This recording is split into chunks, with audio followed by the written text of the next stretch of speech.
منڈی بہاؤدین سے ذیشان اسماعیل کے مطابق صوبائی وزیر برائے primary and secondary health care doctor Muhammad Akhtar Malik کا دورہ، بہترین انتظامات پر MS چلڈرن ہسپتال کو خراج تحسین پیش کیا۔ ذیشان اسماعیل کے مطابق صوبائی وزیر برائے primary and secondary health care doctor Muhammad Akhtar Malik نے منڈی بہاؤدین کا ہنگامی دورہ کیا۔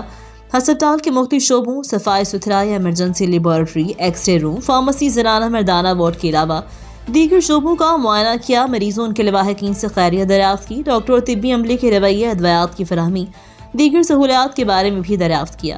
انہوں نے مریضوں کو دی جانے والی طبی سہولیات پر عدم اطمینان کا اظہار کرتے ہوئے ڈیوٹی میں غفلت برتنے اور غیر حاضر اسٹاف کو معطل کرنے کے احکامات جاری کیے۔ انہوں نے ڈاکٹر صاحبان کو مخاطب کرتے ہوئے کہا کہ علاج، معالجہ اور ٹیسٹنگ سے متعلق طبی پروٹوکول کو فالو کیا جائے۔ طبی سہولیات کی فراہمی میں کسی قسم کی کوتاہی یا سستی کا ہرگز مظاہرہ نہ کیا جائے۔ اس موقع پر CEO ہیلتھ اور MS ڈاکٹر اعجاز مغل نے چلڈرن ہسپتال میں مزید 100 بیڈز کی درخواست کی، جس پر صوبائی وزیر نے یقین دہانی کروائی اور کہا کہ منصوبے کو جلد از جلد عملی جامہ پہنایا جائے گا تاکہ ضلع کی عوام کو زیادہ سے زیادہ مستفید ہو سکیں۔ مزید خبروں کے لیے دیکھتے رہیے ریٹ نیوز۔